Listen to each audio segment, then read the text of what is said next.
दोस्तों फ़्लाइट में यात्री जहां बैठते हैं उस स्थान को केबिन के नाम से जाना जाता है। दोस्तों सभी फ़्लाइट में यात्रियों को बैठने के लिए केबिन होता है। दोस्तों यात्रियों की सेवा और केबिन की सुरक्षा के लिए कर्मचारी नियुक्त किए जाते हैं। दोस्तों केबिन में जो कर्मचारी काम करते हैं उन्हें ही केबिन क्रू के नाम से जाना जाता है।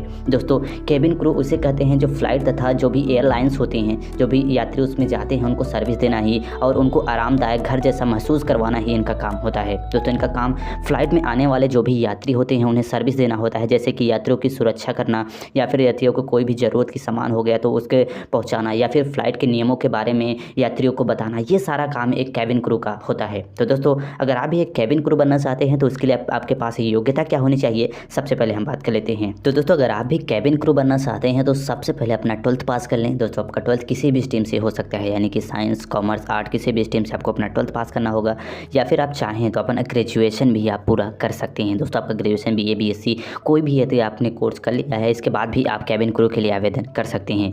दोस्तों अगर आपने 12th के बाद अगर आप चाहें तो आप अपना केबिन क्रू के कोर्स कराए जाते हैं। दोस्तों आप उस कोर्स को अगर कर लेते हैं तो आपको जॉब में प्राथमिकता मिलते हैं, यानी कि आपको जॉब मिलने की ज़्यादा चांसेस आपके बढ़ जाते हैं।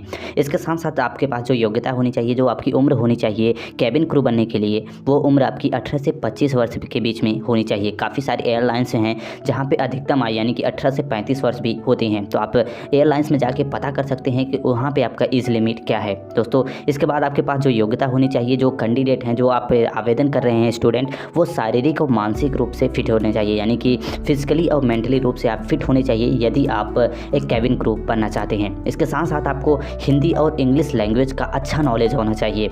इसके साथ साथ आपको गुड लुकिंग भी होना चाहिए। जो भी कैंडिडेट इसके लिए आवेदन कर रहा है उसका लुकिंग जो होना चाहिए वो अच्छा होना चाहिए। इसके साथ आपका कम्युनिकेशन स्किल्स अच्छा होना चाहिए, लोगों से बात करने का जो आपका तरीका होना चाहिए वो आपका अच्छा होना चाहिए। इसके साथ साथ यदि आप इंटरनेशनल एयरलाइंस में आप केबिन क्रू बनना चाहते हैं, यदि आप डोमेस्टिक बनना चाहते हैं तो आपके इसमें योग्यता ये नहीं मांगी जाती है। यदि आप इंटरनेशनल एयरलाइंस में यदि आप केबिन क्रू बनना चाहते हैं तो आपको स्विमिंग भी आनी चाहिए, यानी कि आपको तैरना भी आना चाहिए, तभी आप इंटरनेशनल एयरलाइंस में केबिन क्रू के लिए आवेदन कर सकते हैं। ये सारी आपके पास योग्यता होनी चाहिए। तो दोस्तों इसके बाद हम बात कर लेते हैं कि केबिन क्रू यदि आप बनना चाहते हैं तो इसके लिए आपके पास शारीरिक योग्यता यानी कि फिजिकल रिक्वायरमेंट आपके पास क्या होनी चाहिए। तो दोस्तों अगर आप भी केबिन क्रू बनना चाहते हैं तो सबसे पहले नंबर पे आता है इसमें आपकी हाइट। दोस्तों आपकी हाइट जो होनी चाहिए वो आपकी, यदि आप मेल कैंडिडेट है तो आपकी हाइट 155 सेंटीमीटर है, यदि आप फीमेल कैंडिडेट हैं तो आपकी हाइट 150 सेंटीमीटर होनी चाहिए। इसके साथ साथ जो आपकी आँखें होनी चाहिए एकदम स्वस्थ होनी चाहिए, यानी कि 6/6, या फिर आपकी आँखें 6/9 होनी चाहिए।